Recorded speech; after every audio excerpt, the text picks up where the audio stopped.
son Brian, by the way, who's strikingly good looking, just like him. Absolutely. Roy Fowler's a gentleman in the white t-shirt down there who is a veteran in the game of soccer. He's been around the NSCAA U.S. Club Soccer since I was a child. I mean, he saw me play in a high school final my junior year when I was 17. So that's how far back Roy goes. And to be honest with you, he's someone that I value his opinion very high, and someone, like I said, who is a believer in the sport and is invaluable, I think, to the game of soccer. I mean, his contact base is endless. He sends me emails on different coaching development courses to go to. I mean, this guy is leaving every other day to do something in another state that deals with soccer, and he doesn't have to. He also is the owner of this wonderful facility, which, I mean, if he's selling, I'm buying. Because this is what I want in life.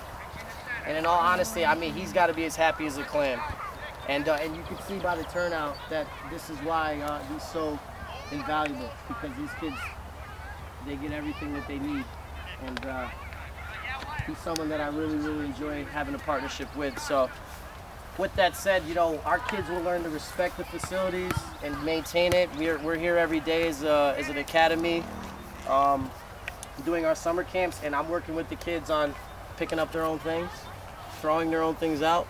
So I hope they do it at home as well, because I told them, you know, you don't live in a barn. I've seen your house. All right?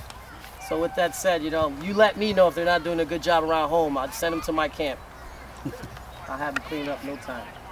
So, but yeah, as you can see, I know you guys know this area. You can't really see it right now because of the brush, but this is overlooking Boston Lake. When I first saw this field, I was like, this is it.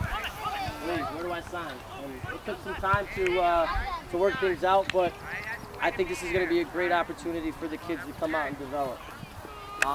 Obviously, every location needs its maintenance and needs, you know, it's always a continuous process to make it the best place. So Roy and I have talked about some future projects we have to change things around here in terms of the dimensions of the field, the posts. We're gonna put in some permanent round posts that are in the ground.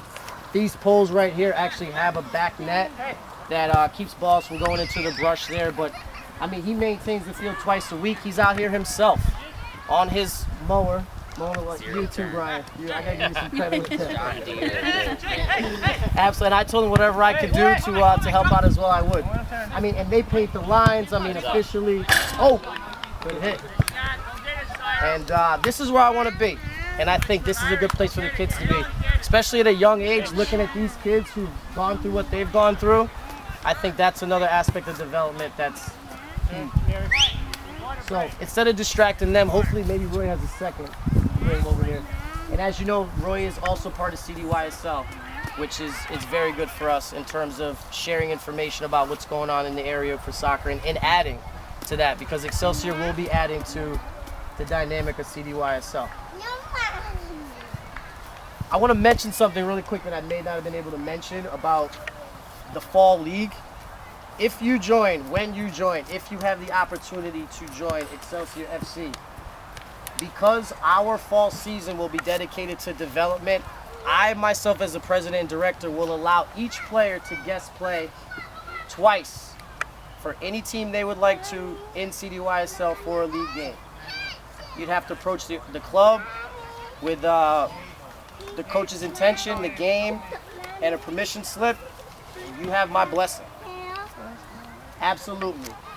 When things start rolling around to the winter, where we're starting to rev up our competition, playing in local tournaments and stuff, and then in the fall, the commitment will be to Excelsior.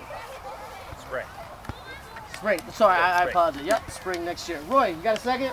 I didn't want to distract you, but I definitely wanted to introduce you to our lovely family. This is Roy Fowler. How are we doing? The owners of the field here and the board member of CDYC. I'm looking for good people that like to mow. So step forward.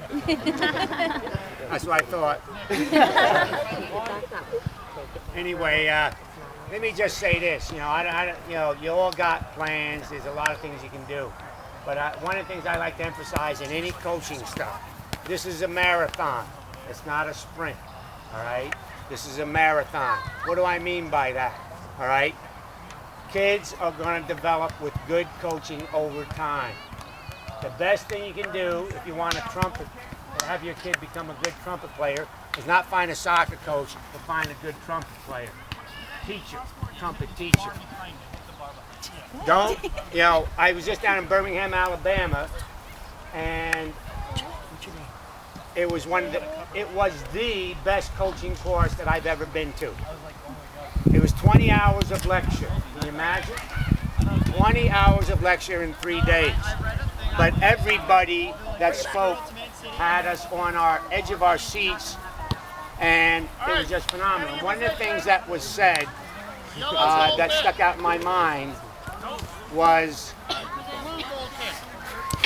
we give kids to a parent, and I never met a parent except what I saw in the, you know, I don't know if you all saw that this morning, that hockey coach that tripped the hockey player. You see that? Yeah. Well, that's a parent that's screwed up, right? But I've never seen really a parent that has pathological issues that need to be corrected with, you know, years and years of psychological help. And I think all the parents have the right idea, but we give our kids to a well-intended parent that has, you know, the right idea of trying to teach kids, and they teach the kids a lot of bad habits. And then when the kids get older, we turn them over to a good coach, and now the coach has to undo all the things that the good-hearted, you know, good-minded parent did when the kids were younger. So I don't know how old your kids are. I see a few of them down there, but I always believe, and it's worked for me when I've coached teams from younger kids to older kids, and I've stuck with my team out of loyalty for years as a general rule. And if you take them young and you start giving them the right stuff, they can become phenomenal. All right? And then when they're older, you just sit back in the easy chair and enjoy your work. They become good players. And that's what I mean by a marathon. If some of you are looking for wins, and if you judge your kid's development by a win or by a season of losses, all right, then you're in the wrong area. Leave your kids to have passion for it. The best, there's Ahmed's camps are good camps. But I always tell the kids, and I tell my son, I have 3 children, 2 at the U.S. Merchant Marine Academy and 1 still in high school. And I tell them the best camp is in the backyard. Now, not too many people have backyards like this, but the bottom line is he's down here out of his own heart, not because of me pushing him, working out continually. And he's pretty technical. He's pretty technical. So, you know, it's a marathon, folks. And always find the best instruction. I say that in coaching courses. I see some people that have been through my coaching courses here. You know, get the best coaching you can, and then be patient. Watch your kid. Listen to your kid. Listen to your kid. What he has to say. Don't keep pushing him. Don't keep pushing him. He'll push himself. He'll be his own. You know, let the coach deal with it. And I'm not gonna. I'll just tell you one thing I like to do. I'm always coaching parents as well as kids. And I always have the kids sit right here in front of the parents. And the parents are right behind. Because I don't want the parent trying to reinterpret or what happened? How come they have a long face today? I want the parents to hear what I'm saying to the kids. And I never denied a parent access to any meeting I have with a kid, personally. Now, I might have just, you know, Ahmed may have just ready to get the cane and jerk me off the field. But, you know, the bottom line is, you know, you parents are around the kids a lot more than I am or any coach will be. And so, you know, the bottom line is you can help coach the kids and do a lot of things to help kids get better, all right? And the best thing you can do is listen and ask the kids if they can articulate things that the coach has talked about. And if the kid can do that, now what's the next issue? And that's why you're the parent. Okay. All right, good luck. I'll see you later.